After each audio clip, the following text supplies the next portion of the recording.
जिल्ह्यामध्ये पुन्हा पावसानं कहर केला आहे। मोताळा तालुक्यामध्ये अव्हा पिंपळगाव या गावासह अनेक गावांमध्ये मुसळधार पाऊस कोसळला। या पावसामुळे शेतकऱ्यांचा मका पूर्णपणे भिजलाय। कपाशीसह सोयाबीनचं पीक उद्ध्वस्त झालंय। शेतकऱ्यांच्या शेतात मोठ्या प्रमाणामध्ये पाणी साचलंय, त्यामुळे पेरणी केलेला रब्बीचा हरभराही पाण्याखाली गेला आणि या पावसानं शेतकऱ्यांचं प्रचंड नुकसान केलं।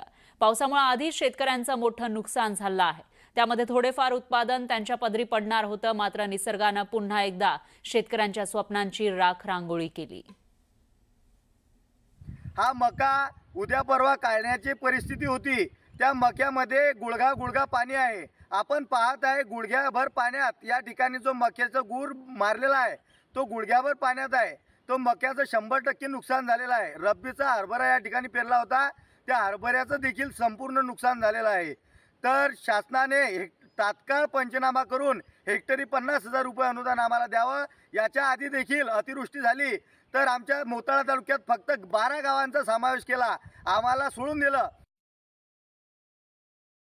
तर दुसरीकडे पुणे जिल्ह्याच्या शिरूर तालुक्याला गेल्या काही दिवसांपासून सुरू असलेल्या परतीच्या पावसाचा फटका बसलाय।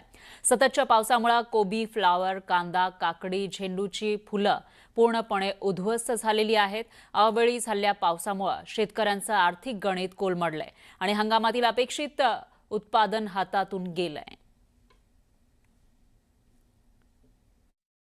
चालू असलेला सततचा मोठ्या प्रमाणामध्ये पाऊस आणि त्या पावसामुळे शेतीचं अतोनात नुकसान झालेले आहे। त्याच्यामुळे शेतकरी हवालदिल झालेला आहे।